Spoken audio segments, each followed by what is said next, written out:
바울이 고린도전서를 시작하면서 고린도 교회 성도들에게 인사를 했습니다. 하나님 우리 아버지와 주 예수 그리스도로부터 은혜와 평강이 있기를 원하노라. 은혜와 평강이 있기를 원하노라. 바울이 쓴 서신서에서 이렇게 인사하고 있는 모습을 보게 됩니다. 은혜와 평강이 우리 삶 속에 있어야 합니다. 교회와 가정 안에 은혜와 평강이 있어야 합니다. 은혜와 평강이 없는 교회들이 사실 많이 있어요. 지난주 그런 교회 이야기를 많이 들었습니다. 성도와 목회자가 갈등하고 또 장로님들과 목회자가 갈등하고 은퇴 목사님과 담임 목사님의 갈등으로 다투고 싸우는 교회 이야기를 많이 들었어요. 담임 목사님이 교회를 나가게 되고 법적인 공방으로 가고 이러면서 교회와 성도들이 상처를 받는 그런 교회 이야기를 듣게 되었습니다. 여러분, 교회는 은혜가 있어야 합니다. 그리고 평강이 있어야 합니다. 은혜와 평강은 어디에서 옵니까? 오늘 말씀과 같이 하나님과 그 아들 예수 그리스도로부터 온다는 거예요. 우리 교회가 하나님의 은혜와 평강으로 가득한 교회가 되기를 소망합니다. 그리고 우리의 삶에 우리의 가정 속에 하나님의 은혜와 평강이 가득하기를 소망합니다. 그 은혜와 평강이 없는 곳에는 늘 다툼과 분쟁이 있게 된다는 거예요. 오늘 고린도 교회에 은혜와 평강이 있기를 바울이 바랬지만 이 교회 안에 다툼과 분쟁이 있었던 모습을 보게 됩니다. 10절 말씀 같이 한번 읽어볼게요. 10절 시작. 형제들아, 내가 우리 주 예수 그리스도의 이름으로 너희를 권하노니 모두가 같은 말을 하고 너희 가운데 분쟁이 없이 같은 마음과 같은 뜻으로 온전히 하라. 너희 가운데 분쟁이 없이 하라. 같은 말을 하고 같은 마음과 같은 뜻으로 합하라. 이 고린도 교회의 문제가 바로 이 분쟁의 문제였습니다. 비단 고린도 교회의 문제일 뿐만 아니라 오늘날 교회의 문제이기도 하다는 거예요. 이 교회 안에 분쟁이 있고 여러 가지 파가 있다는 거예요. 여러분, 우리 한국 교회에는 수많은 교파가 있습니다. 여러분들이 알고 있는 교파 뭐가 있습니까? 일단 우리가 속한 장로교가 있죠. 또 감리교가 있습니다. 성결교가 있어요. 침례교가 있습니다. 순복음이 있어요. 이 장로교 교파 안에도 또 수많은 교단이 있습니다. 합동 측이 있고 통합 측이 있고 고신 측이 있고 개혁 측이 있고 대신 측이 있고, 왜 이렇게 수많은 교파와 교단이 나누어져 있는 걸까요? 한 하나님을 믿고 한 예수님을 믿고 한 성령 안에 있는데 왜 이렇게 수많은 교파와 교단이 나누어진 것일까요? 여러 가지 이유가 있습니다. 신학적인 문제 때문에, 또 신앙적인 문제 때문에, 또 이 교단과 교파가 나눠진 이유는 돈 문제도 있어요. 그런데 근본적인 원인은 하나 되지 못해서입니다. 한 마음과 한 뜻 되지 못해서 나누어지는 거예요. 서로 다투고 갈라선 것입니다. 여러분, 같은 교회 안에서도 서로 하나 되지 못하고 분쟁이 있습니다. 파가 있는 거예요. 제가 있던 큰 교회들을 보니까요, 우리 교회도 파가 있는지 모르겠지만 제가 있던 교회에 보니까 파가 있더라고요. 분쟁이 있더라고요. 어떤 파가 있냐면요, 기도파와 행동파가 있어요. 그래서 어떤 문제가 있으면 어떤 분들은 기도하자고 하고 어떤 분들은 행동하자고 하는 분들이 있습니다. 또 봉사파와 여행파가 있더라고요. 교회에서 늘 봉사하기를 좋아하는 사람들이 있는 반면 또 교인들이 모여가지고 여행하는 것을 좋아하는 파들이 있어요. 그래서 서로 이 봉사파들은 여행하는 사람 파 보고 맨날 저 사람들은 여행 다닌다고, 또 여행파들은 봉사파 보고 맨날 저 사람들은 답답하게 봉사만 한다고 서로 그럽니다. 또 여러분, 교회 안에 은사파와 말씀파가 있어요. 하나님의 어떤 은사를 사모하는 사람들이 있고 반면 은사보다는 말씀을 사모하는 사람도 있습니다. 찬송가파와 복음성가파도 있어요. 뭐냐면 찬송가만 불러야 된다는 거예요. 어떤 분들은 찬송가보다는 복음성가가 좋다고 하는 겁니다. 여러 모양으로 이렇게 교회 안에서도 나누어지고 있는 겁니다. 왜 하나 되지 못합니까? 서로의 다름을 인정하지 못하기 때문인 거예요. 나만의 것이 옳다고 고집하기 때문입니다. 우리는 서로의 다름을 인정해 주어야 합니다. 그리고 나만이 옳다고 생각하면 안 됩니다. 오늘 말씀과 같이 같은 말을 하고 같은 마음과 같은 뜻으로 합할 수 있는 저와 여러분들이 되었으면 좋겠습니다. 하나님께서는 어찌됐든 하나 되게 하시는 분이에요. 성령이 하나 되게 하신 것을 힘써 지키라. 하나님께서는 하나 되게 하십니다. 그러나 마귀는 그 하나됨을 무너뜨리는 거예요. 그래서 우리가 하나됨을 힘쓸 때 하나님을 기쁘시게 할 수 있는 거고, 반면 하나됨을 깨트리는 사람이 되면 마귀의 종로로 탈 수밖에 없다는 겁니다. 하나됨을 힘써 지켜나가는 저와 여러분들이 되었으면 좋겠습니다. 이 고린도 교회에 여러 파들 중에 특별히 4개의 파가 있었습니다. 우리 11절 말씀 같이 한번 읽어볼까요? 본문 12절입니다.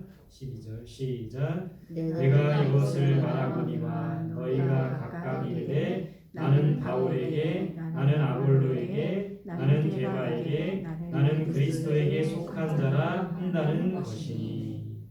자, 이 고린도 교회 안에는 4개의 파가 있었습니다. 오늘 말씀해 보니까 어떤 파가 있어요? 첫 번째는 바울파가 있는 겁니다. 두 번째는요, 아볼로파. 세 번째는 게바파. 네 번째는 그리스도파. 이 고린도 교회 안에 4개의 파가 있어서 서로 분쟁하고 다투고 내가 옳고 네가 그르다, 이런 모습들이 이 고린도 교회 안에 있었던 겁니다. 여러분, 이 바울파는 어떤 사람들입니까? 고린도 교회 안에는 이 고린도 교회 안에 복음을 전해준 사람이 바로 사도 바울입니다. 그 사도 바울의 가르침에 충실하려는 사람들이 있었던 거예요. 이러한 사람들이 바울파로 언급되었습니다. 바울의 가르침을 따르고 바울을 심지어 추종하는 사람들이 있었어요. 그들이 바로 바울파입니다. 고린도 교회 안에는 바울파 사람들이 많이 있었던 겁니다. 두 번째, 이 아볼로파. 아볼로는 어떤 사람입니까?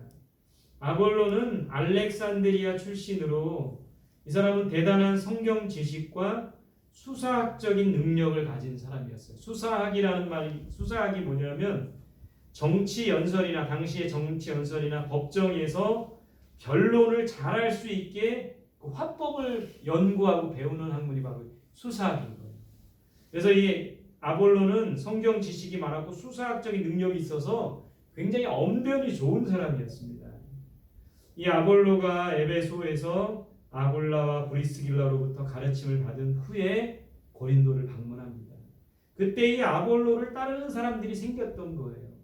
그를 따르는 사람들은 대부분 지식인들로서 수사학과 지식을 존중하는 전형적인 헬라인이었다고 합니다. 그들은 수사학적인 능력을 가진 아볼로를 높이 평가했으며, 반면 글을 잘 쓰지만 말에 어눌한 바울은 무시했다는 거예요. 바울은 글은 잘 썼어요. 그러나 말이 어눌했기 때문에 아볼로파 사람들은 바울을 좀 무시하는 경향이 있었던 겁니다. 자, 세 번째 파 어떤 파입니까? 게바파. 게바가 누구예요? 베드로입니다. 베드로의 또 다른 이름이 게바예요. 베드로의 가르침을 존중하는 사람들이 바로 게바파 사람들입니다. 이 게바파 사람들은 대부분 음식 규례를 중시한 가난한 유대파 성도들이 많았대요. 그래서 율법을 무시하는 것 같은 바울의 이 사도직에 대해서 의문을 제기했던 겁니다. 그러니까 바울이 그런 얘기를 자주 했잖아요. 율법이 중요한 것이 아니다. 율법이 아니라 하나님의 나는 율법이 아니라 예수 그리스도 복음을 말했던 이 사도 바울.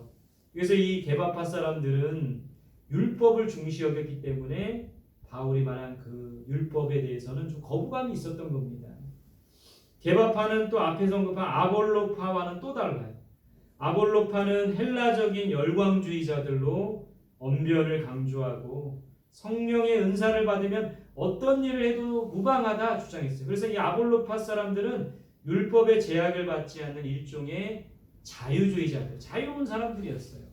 그러나 이 게바파는 이런 아볼로파와는 달리 율법의 규례를 존중하는 율법주의적인 경향을 갖고 있었던 겁니다. 이렇게 서로 달랐다는 거예요.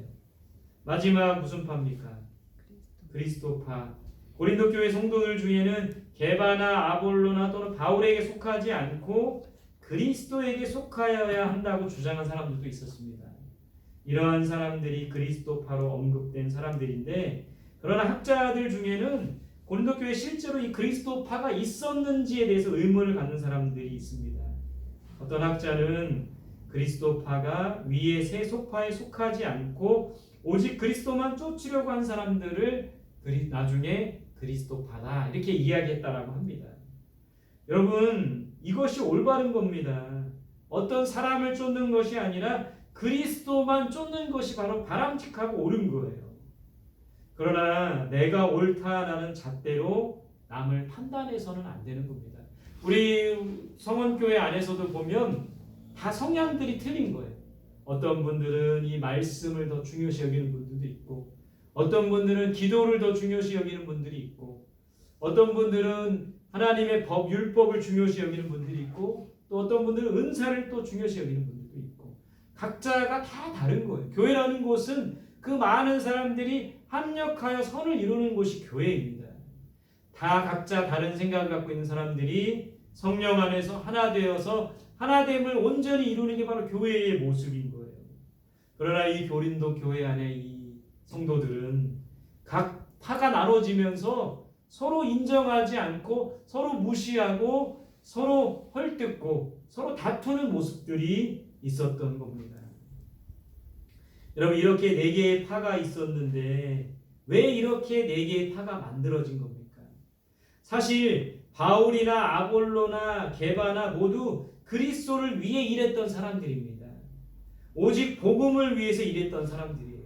누구 하나 자신을 따르라고 한 적은 없어요. 그러니까 바울파, 아볼로파, 게바파, 그리스도파는 본인들이 나눈 게 아니에요. 그들을 따르던 사람들이 파를 만들고 분쟁을 일으킨 것이죠. 그렇다면 왜 그들은 파를 만들고 분쟁을 일으킨 겁니까? 그들은 예수 그리스도를 온전히 바라보지 못했기 때문입니다. 예수 그리스도를 온전히 따르지 못했기 때문이라는 거예요. 오히려 사람을 따르고 사람을 의지했기 때문이고 사람을 바라보았기 때문이라는 겁니다. 여기서 우리가 어떻게 신앙생활을 해야 되는 것인지 잘 알 수가 있는 거예요. 여러분, 우리가 사람을 따라가면 안 됩니다. 저를 따라오면 안 되는 거예요. 저를 따라가는 것이 아니라 제가 전하는, 또 제가 따라가려고 하는 예수 그리스도를 따라가는 것이죠. 그래서 교회 안에 보면은 사람을 따라가는 사람들이 있어요. 여러분, 큰 교회는 목회자들도 여러 명이 있습니다. 내가 좋아하는 목사님이 있고 또 그분을 따라가려고 하는 사람들이 있는 거예요. 사람을 따르고 사람을 의지하고 사람을 바라보기보다는 예수 그리스도를 바라보고 예수 그리스도를 온전히 따라야 된다는 거예요. 그럴 때 우리가 올바른 신앙생활을 할 수가 있게 된다는 겁니다. 온전히 예수를 바라보고 온전히 예수를 따르는, 그렇게 하면 절대 어떤 파에 빠지지 않게 되고 또 사람 때문에 실족하지도 않게 된다는 거예요. 사람 바라보고 사람 따라가면 그 사람의 허물이 보이고 그 사람의 연약함이 보이면 실족하게 되고 넘어질 수밖에 없어요. 그러나 우리가 온전히 예수 그리스도를 바라보고 온전히 예수 그리스도를 따르면 넘어지지 않습니다. 실족하지 않습니다. 어떤 당파에 빠지지 않게 된다는 거예요. 우리 모든 성도들이 예수 그리스도를 온전히 바라보고 예수 그리스도만을 따라가는 우리들이 되었으면 좋겠습니다. 바울은 자신을 따르는 바울파 성도들에게 뭐라고 답변하고 있습니까? 13절에 보면 그리스도께서 어찌 나뉘었느냐, 바울이 너희를 위하여 십자가에 못 박았으며 바울의 이름으로 너희가 세례를 받았느냐. 자신을 따르는 바울파 성도들에게 이렇게 말합니다. 그리스도가 나뉘었느냐? 어찌 나뉘었느냐? 내가 너희를 왜 십자가에 못 박혔느냐? 너희가 내 이름으로 세례를 받았느냐? 바울은 자신이 그리스도의 역할을 한 적이 없다고 합니다. 오직 그리스도께서 하나 되게 하시고 그리스도께서 십자가에 못 박히셨으며 사람들이 그리스도의 이름으로 세례를 받는 것이라고 가르치고 있어요. 바울 자신이 한 것이 아니라고 합니다. 게바나 아볼로도 바울과 같은 생각이었을 것입니다. 사람들이 왜 팔을 만들고 분쟁을 일으킵니까? 그것은 예수 그리스도께 집중하지 못하기 때문이에요. 예수님만 바라보지 못하기 때문인 거예요. 예수님을 온전히 따르지 못하기 때문인 거예요. 사람을 바라보면 안 됩니다. 사람에게 주목하면 안 돼요. 오직 예수님만 바라보고 예수님께 집중하여 예수님만 섬기는 우리들이 되었으면 좋겠습니다. 우리 본문 17절 말씀 같이 보겠습니다. 17절 시작. 그리스도께서 나를 보내심은 세례를 베풀려 하려 하심이 아니요 오직 복음을 전하게 하려 하심이로되 말의 지혜로 하지 아니함은 그리스도의 십자가가 헛되지 않게 하려 함이라. 바울이 이어서 말하는 겁니다. 그리스도께서 나를 보내셨다. 우리를 부르시고 우리를 보내신 분은 하나님이시라는 거예요. 바울도 게바도 아볼로도 보내신 분이 누구신 거예요? 하나님이시고 그 아들 예수 그리스도이십니다. 왜 그들을 보내셨습니까? 왜 바울을, 왜 게바를, 왜 아볼로를 보내신 걸까요?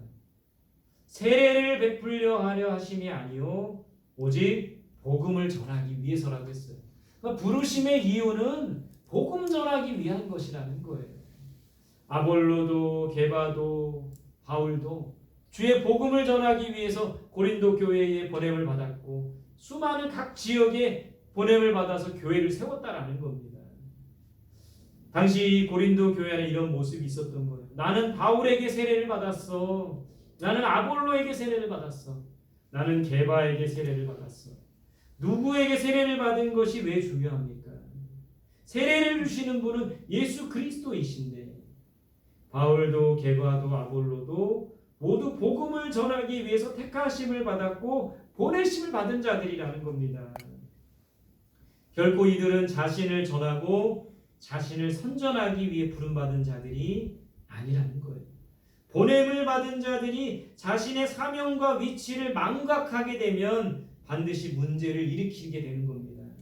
그들을 따르는 자들이 그들의 사명과 위치를 잊게 되면 문제가 생기는 거예요. 여러분 세례 요한을 보십시오. 자신의 위치를 명확히 알았어요. 자신의 사명을 명확히 알았습니다. 자신도 그 당시에 굉장히 유명하고 존경받고 많은 사람들이 우러러보는 그런 사람이었지만 예수님이 등장했을 때 세례 요한이 그렇게 말합니다. 나는 그의 신발끈을 풀기도 감당하지 못할 그런 사람입니다. 나는 그의 길을 예비하기 위해서 온 사람입니다. 자신의 사명과 자신의 위치를 잊지 않았던 겁니다. 여러분 많은 이단에 우리나라에 많은 이단이 있죠. 이단의 교주들이 자신의 사명과 위치를 잃어버려서 잘못된 길로 빠져드는 경우가 많이 있습니다. 이단의 교주들은요, 교주들 대부분이 처음에는 순수하고 바른 신앙에서 출발을 했어요. 그러나 그들이 이제 기적을 나타내고 능력을 나타내면서 사람들이 그들을 주목하는 겁니다. 그들을 따르게 되고 결국엔 이단을 만들게 되고 이단의 교주가 되는 것이죠. 우리가 해야 할 일은 오직 복음을 전하는 일입니다. 오직 그리스도를 영화롭게 해야 되는 거예요. 이것을 잊지 말아야 하는 겁니다. 그리스도의 십자가가 헛되지 않게 해야 된다는 거예요. 여러분 예수님께서 십자가에서 왜 죽으셨습니까? 첫 번째는 많은 사람들을 구원하기 위해서 십자가에서 죽으신 거예요. 그들을 죄에서 죽음에서 구원하기 위해서 십자가에 죽으신 겁니다. 두 번째 예수님께서 십자가에 죽으신 것은 하나됨을 위해서였던 거예요. 죄인인 우리와 거룩하신 하나님을 하나 되게 하기 위해서 십자가에서 죽으신 겁니다. 십자가로 다리를 놓으신 거예요. 죄인인 우리들이 서로 하나 되게 하기 위해서 십자가에 죽으신 겁니다. 에베소서 2장에서 이것을 증거하고 있어요. 그래서 2장 13절 14절에 이제는 전에 멀리 있던 너희가 그리스도 예수 안에서 그리스도의 피로 가까워졌느니라. 그는 우리의 화평이신지라 둘로 하나를 만드사 원수된 것 곧 중간에 막힌 담을 자기 육체로 허시고. 이게 무슨 말입니까? 자기 육체로 중간에 막힌 담을 허무셨다는 게. 자기 육체로 둘이 하나 되게 하셨다는 게 뭡니까? 이건 바로 십자가를 말하는 거예요. 16절에 에베소 2장 16절에 또 십자가로 이 둘을 한 몸으로 하나님과 화목하게 하려 하심이라. 원수된 것을 십자가로 소멸하시고 십자가로 하나님을 이루신 거예요. 십자가로 화목하게 하셨던 겁니다. 이 십자가가 헛되지 않도록 십자가의 능력으로 하나님을 우리들이 되어야 한다는 거예요. 여러분, 고린도 교회, 지난주에 제가 고린도전서 서론을 말하면서 고린도 교회에 있었던 분쟁이나 여러 가지 많은 문제의 해답은 어디에 있다고 했습니까? 그것은 바로 십자가에 있다고 했어요. 십자가. 그래서 바울이 고린도전 1장 18절에 이렇게 말하는 거예요. 십자가의 도가 멸망하는 자들에게는 미련한 것이요 구원을 받는 우리들에게는 하나님의 능력이라. 이 십자가는 우리의 모든 문제의 해답이라는 거예요.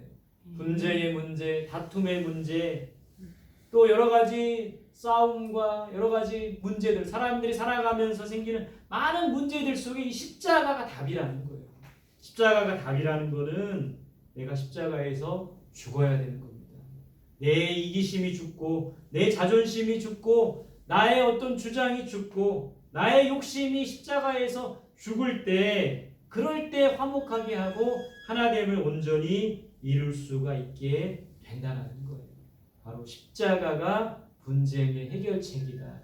여러분, 이것을 믿고 우리가 십자가의 능력으로 이 세상을 살아가며 십자가의 능력으로 이 교회를 하나 되게 하고 화평하게 할 수 있기를 간절히 소망합니다. 고린도 교회 안에는 분쟁이 있었어요. 4개의 파가 있었죠. 오늘 말씀 제목이 바개그. 무슨 목사님 개그하는 겁니까?